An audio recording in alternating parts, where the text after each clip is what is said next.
È stata rinviata al 2 settembre la gara di Coppa Italia di promozione Memorial Orazio Sino tra Olympic Akragas e il Salemi.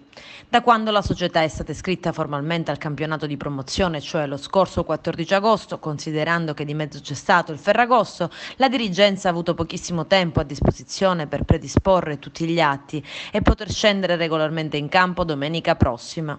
La nuova società cragantina, tramite il presidente pro tempore Giovanni Amico, che è anche assessore comunale allo sport, ha infatti chiesto alla Lega Nazionale Dilettanti della Sicilia di posticipare di una settimana la sfida in programma domenica 26 agosto alle 16 a Salemi.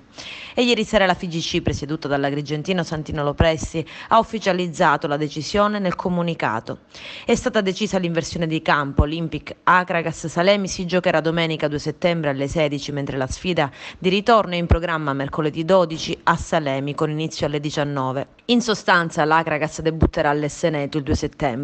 Nel documento diffuso dalla FIGC si annunciano anche altre modifiche, come ad esempio l'anticipo della sfida tra Casteltermine e Camarat da domenica a sabato 25 agosto alle 19, così come viene confermato l'altro derby di Coppa tra Gattopardo e Libertas. Il primo match è in programma domenica 26 agosto alle 16 al Comunale di Palma di Montechiaro, il ritorno il 2 settembre a Racalmuto. Tornando all'Olympic Akragas, ieri si è tenuta una doppia seduta di allenamento dei calciatori che hanno fatto parte dello scorso campionato delle giovanili dell'Akragas di Lega Pro.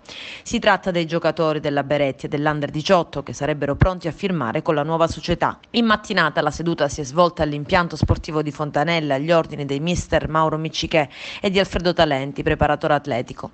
Nel pomeriggio la comitiva biancazzurra si è trasferita nell'impianto privato di Miccichè.